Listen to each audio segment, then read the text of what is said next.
Bonjour à tous, dernier point de Demain nous appartient.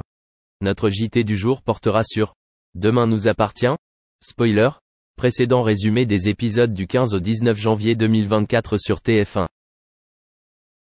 Dans les nouveaux épisodes de Demain nous appartient, diffusés du 15 au 19 janvier 2024 sur TF1, Adeline, Aurore Streich, se comporte d'une manière qui rend Georges méfiant. Si l'interniste n'a pas été critiqué depuis son arrivée à 7, alors l'amie de Soraya en sait déjà beaucoup sur la vie de Victoire, et avec ses récents problèmes, elle se retrouve suspecte.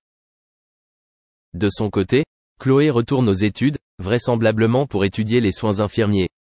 D'ici la fin de la semaine, François pourrait à nouveau se rapprocher de Swazik, voire se laisser séduire par son ancien partenaire.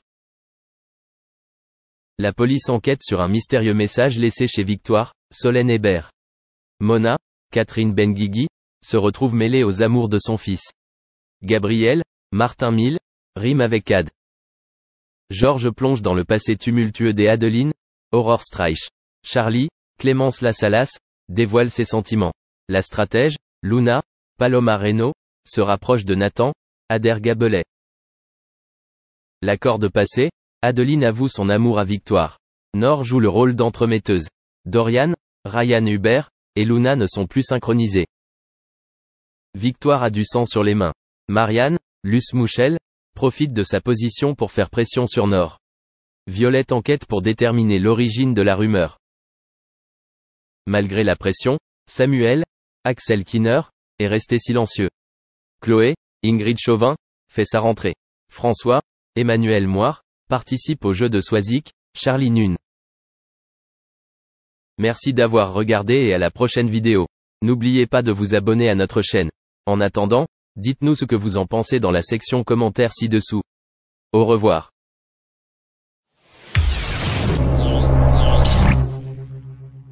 On connaît Alexia Laroche-Joubert depuis presque 20 ans puisqu'elle a produit l'émission Loft Story de 2001 à 2009. Et on sait très bien que l'émission de télé-réalité française vient justement de célébrer cet anniversaire. Malheureusement, la femme de télévision vit aujourd'hui une période difficile. Ce dimanche 20 septembre, la productrice Alexia Laroche-Joubert était très émue lors d'un mariage en famille. Mais pas pour les raisons qu'on pense. Une personne chère manquait. En effet, elle s'est remémoré son frère Andreas parti beaucoup trop tôt. Malheureusement, parfois le destin nous emmène.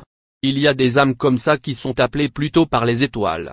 La cinquantenaire Alexia Laroche-Joubert est née à Paris. On l'a toujours vue dans le monde professionnel de la télévision. Pourtant, ce n'était pas son rêve d'enfant. La fillette s'imaginait travailler dans la police. D'ailleurs, c'est pour cette raison qu'elle a fait des études de droit. Mais tout de suite après la fin de sa formation, elle a modifié sa trajectoire et s'est lancée dans l'audiovisuel. Les métiers de ses parents ont certainement dû l'attirer à un moment donné. En effet, sa mère était reporter sur France 2 et son père publicitaire. On ne va pas se le cacher, on se souvient surtout de son expérience dans l'univers de la télé-réalité. Et pas des moindres. Elle a lancé ses nouveaux concepts d'émissions et révolutionné nos stars du petit écran. Il y a eu un avant et un après, et elle a fait partie intégrante de cette évolution des mentalités. En 2001-2002, Alexia Laroche-Joubert produit le programme Loft Story. Et pendant 8 ans, de 2001 à 2009, elle sera aux commandes de la fameuse école d'artistes Star Academy. Deux ovnis dans le genre et qui sont maintenant devenus des références. En effet, ce fut les premiers d'une longue liste, car beaucoup d'autres émissions de télécrochet ont été diffusées par la suite. En 2016, elle devient directrice d'Adventure Line Productions. Cette entreprise est surtout connue pour